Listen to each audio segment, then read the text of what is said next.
Mr. Mayor, it wasn't just the innocent civilians and children that are martyred in Gaza. With them, the myth of Western democracy and humanity has died too. The West is now suffering from its complicity for the crimes committed by Israel in Palestine. It preaches for freedom of speech, human rights, democracy, and international law, but ignores these same values for the Palestinians.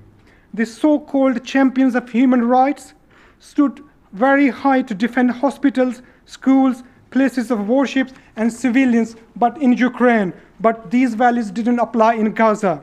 Liberals took no time in jumping on the bandwagon with statement after statement, tweet after tweet, saying Israel has right to defend.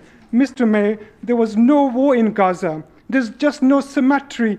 There's just no symmetry between Israel and Palestine. On one side, there's a well-fed, well-equipped army. On the other side, civilians' population is in open-air prison. Every aspect of Palestinians' daily life is controlled.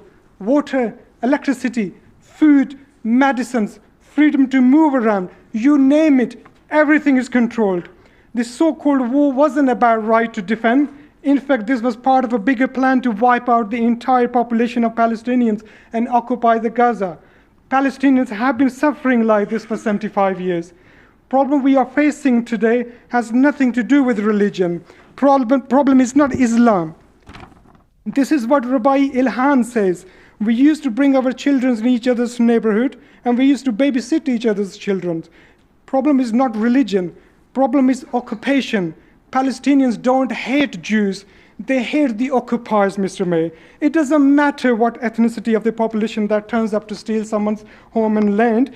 There will be resistance, regardless whether someone is Jew, Christian, Muslim, Hindu, Sikh. It doesn't matter. Resistance is natural and obvious, and this has nothing to do with religion.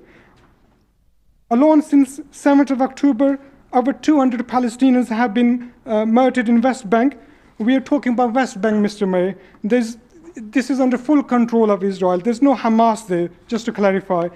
Why children are being killed, kidnapped, and tortured, and kept in prison without charges? Seeing the massacre, we felt helpless and suffocated. 15,000 Palestinians have been murdered, 6,000 children, and 4,000 women. How many more Palestinians must die before we call for ceasefire? Tonight, it is an opportunity for us to stand against the Israeli crimes and call for a permanent and long-lasting peace and ceasefire. Long live Palestine. Thank you. Free Palestine.